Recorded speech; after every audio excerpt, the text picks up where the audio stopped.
श्री स्वामी समर्थ. नमस्कार.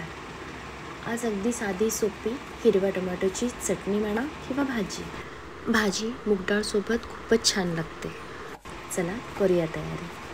आधी आपण भाजी व्यवस्थित टोमॅटो व्यवस्थित कापून घेऊ आणि इतर साहित्य सगळे कापून घेऊ. हिरवा टोमॅटो खरंच शरीराला खूपच छान आहे, पौष्टिक आहे, लहान मुलांनाही खूप छान आहे, म्हणून मी स्पेशली भाजी करते. बघू मुली किती आवडीने खातात. इथे मी 6 टोमॅटोसाठी 2 कांदे घेतले आहेत.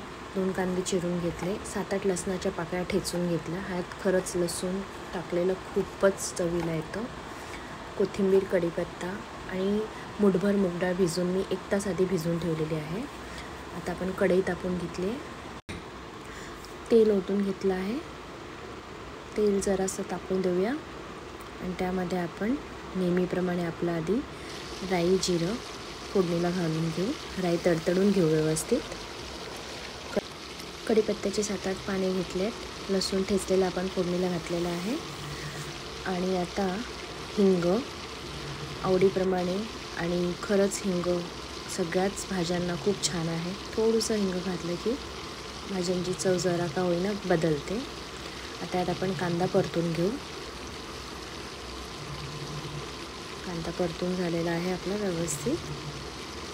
मोठा व्हिडिओ होऊ नये म्हणून मी स्किप करत छोटा करते. आता हळद घालून घेऊ आपण. हळद घालून घेतल्यानंतर हळद आणि कांदा छान मिक्स करून पुन्हा कांदा थोडासा परतून घेऊ व्यवस्थित. आणि नंतर यामध्ये आता धणे जिरे पूड, लाल तिखट, मी यात थोडंसं रंग येण्यासाठी लाल काश्मीरी मिर्च वापरते. आता छान मिश्रण एकरूप करून घेऊ पूर्ण. आणि यात आपली भिजवलेली मी 1-1.5 तास आधी भिजवलेली मूग डाळ आहे. अगदी मुठभर घेतली आहे, कारण की मग त्या भाज्यांमध्ये नुसतं मूग डाळ प्रकार पण लागू नये. थोडीशी भाजीला वेगळी चव येण्यासाठी.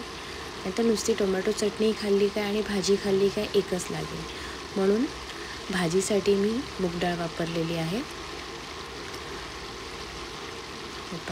हे पण मिश्रण छान मिक्स करून झालं आहे आपलं. आता यात आपण टोमॅटो घालून घेऊ. टोमॅटो जरा छान मंद आचेवर परतून घेऊ.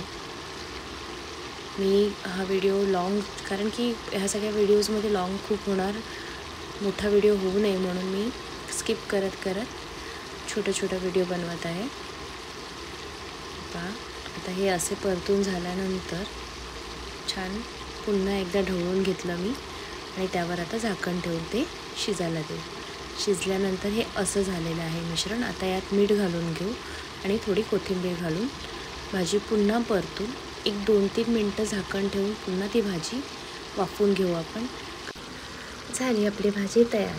माझी रेसिपी आवडल्यास नक्की लाईक करा, शेअर करा, सबस्क्राईब करा, कमेंट्ससुद्धा करा. नमस्कार. श्री स्वामी समर्थ.